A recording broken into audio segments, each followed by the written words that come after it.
Welcome to the second chapter of Citizen 1, The Case Against Digital Identity. If you've not yet heard Chapter 1, I encourage you to head to my website at paulgconlon.com. That's CONLON. You can buy the paperback there if you'd like to support my work, or just join my free newsletter. Chapter 2 is where the rubber meets the road. We discover why human identity is hard to define and reveal why digital ID is so dangerous. I'm particularly proud of this chapter. There's history, philosophy, and a human story to weave it together. I hope it empowers you on your journey of self-discovery. Enjoy. Chapter 2. Identity. Digital ID is an intriguing and dangerous social experiment. In this chapter, we'll explore the complexities of human identity, its value, and the risks of centralised entities controlling its registration. Yet to understand these implications, we must first understand Nadine Schatz. The role that identity played in her life and her tragic death is an instructive story, best started with the significance of her name. Schatz, meaning treasure in German, symbolised the value Nadine's Jewish parents undoubtedly placed on her. Born in Paris 8 years after Myoma, Nadine embodied potential and promise. Her dark hair, mischievous smile, and inquisitive eyes painted a vivid picture. Fluent in 2 languages, hers was a unique identity that would never mature beyond childhood.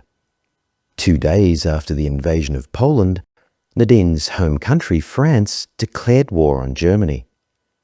Then Prime Minister Edouard Daladier delivered an emotional appeal to the nation. It resounded with determination and honour. Quote, "In rising against the most frightful of tyrannies, in honouring our word, we fight to defend our soil, our home, our liberties. I greet with emotion and affection our young soldiers who now go forth to perform the sacred task which we ourselves did perform before them." End quote. The speech had mixed results. Nadine's family grew skeptical of their government's resolve and sought refuge by moving to a coastal town near the Loire River. There they lived peacefully until May 1940, when invading Nazi troops arrived. Yet not everyone saw this as a bad thing. France was a major collaborationist state at the time. Rather than rising against the tyranny that Daladier had warned of, some officials disgracefully aided their occupiers by enforcing anti-Jewish laws. In 1942, French police arrested Nadine and her mother, forever separating them.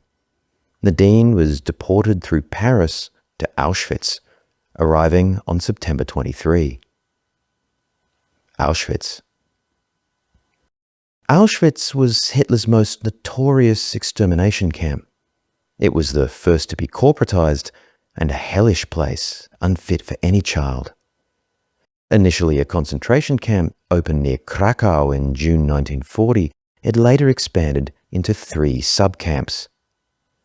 Auschwitz III was run by chemical conglomerate IG Farben. Prisoners arriving in boxcars with identifiable skills were forced into slave labour there. They built and ran a large manufacturing complex making synthetic rubber, aircraft fuel, munitions and poisonous gases. The war had made these profitable. Auschwitz I was the main accommodation camp. Its wretched living conditions offered only fleeting respite for the walking corpses by night. Moving between these camps, people faced an average life expectancy of just 3 months. Auschwitz II, Birkenau, housed the gas chambers and crematoria. Mass human extermination had begun there 4 months before Nadine's arrival. This was to be her fate once IG Farben's selection staff identified no useful skills. Shockingly, employees of a tax-exempt private company had sentenced her to death on the railway platform with a mere pen stroke and hand wave. Nadine was thrown naked into a gas chamber with haste. She was crammed in with strangers identified by the elite as undesirable. These infants, elderly, disabled, pregnant, and sick were companions through the last horrific moments of her short life.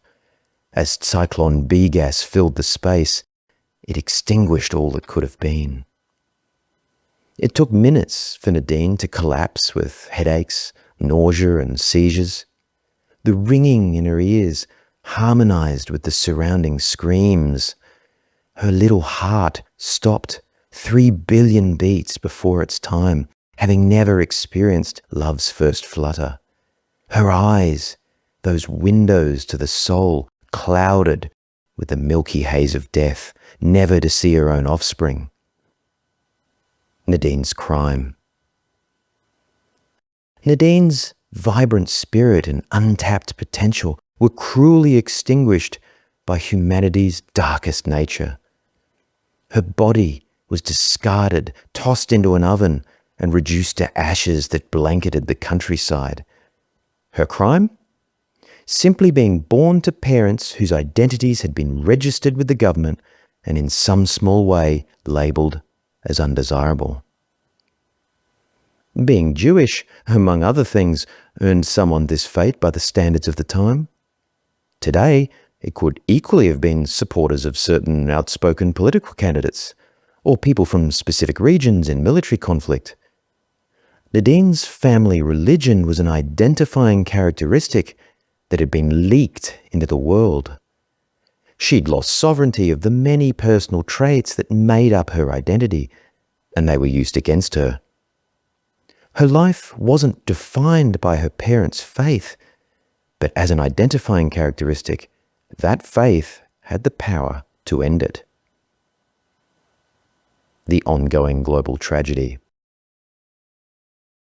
Nadine's story highlights the devastating and irreversible consequences of being marked as undesirable by the government. Yet the perils of state-managed identification don't just echo through history.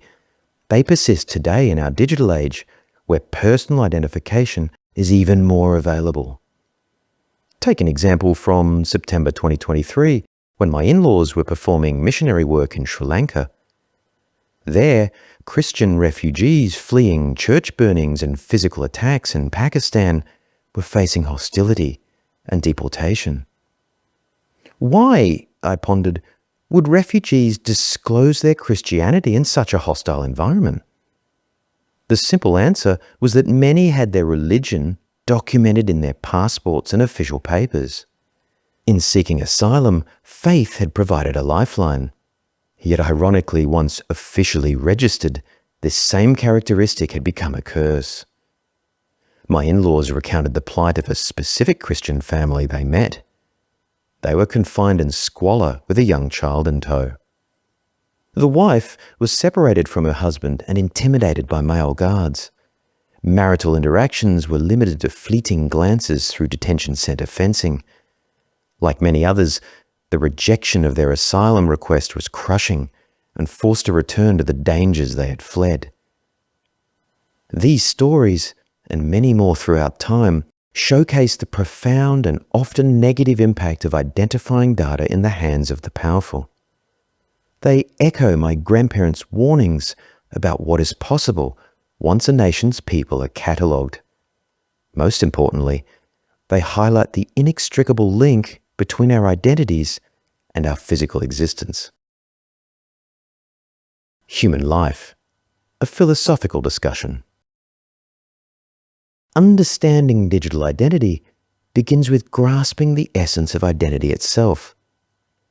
Reflecting on the moment I stood over my Oma's open coffin, I was struck by the contrast between her once vibrant spirit and her now lifeless form. This moment underscored a universal truth. We are born with a unique essence that fades at death. Just as the sun traces a temporary arc across the sky, our lives are transient journeys that leave only memories and mementos, mere echoes of a human identity. Exploring humanity's essence. Understanding human identity has long captivated philosophers, theologians, and scholars. This quest, championed by figures like Socrates, is seen in cultural markers like the Greek aphorism on the Temple of Apollo, "Know thyself." Opinions vary, with René Descartes famously stating in 1637, "I think, therefore I am." Regardless, identity remains a mysterious part of life. Many see identity as an intrinsic and timeless essence, distinct from our physical form. Some medical accounts support this view. Intrinsic health advocate Dr. Zach Bush describes cases where patients who die with no brain, heart, or respiratory function sometimes inexplicably return to life with their core identity intact. These are known as near-death experiences, or NDEs.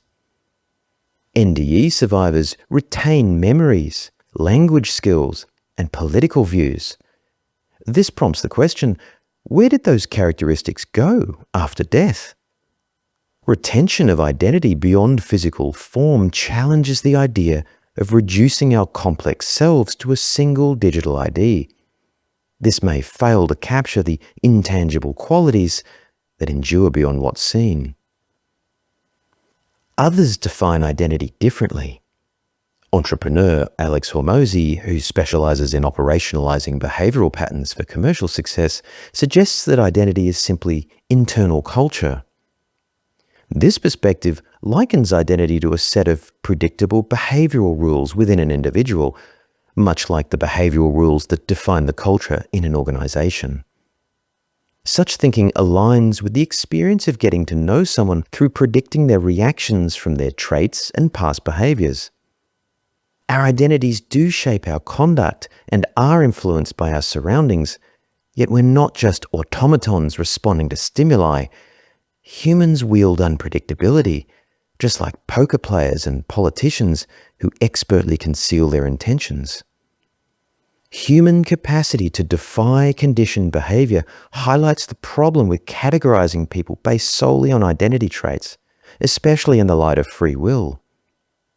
Viewing identity as an internal culture suggests that digital ID could enforce a uniform cultural mold on individuals, erasing the personal nuances that inform our demeanor. These diverse views lead to conflict over our place in the world and how we express ourselves in it. Discrepancies can risk exploitation and abuse as we navigate the complexities of defining identity, its ownership, and the social structures and policies that influence it. Clearly, humans are complex, and the term identity is an oversimplification that fails to capture the full spectrum of our expression.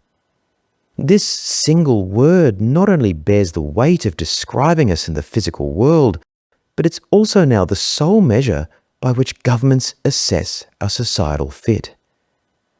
Because identity is as varied as grains of sand, the term is too imprecise for anything beyond casual discourse.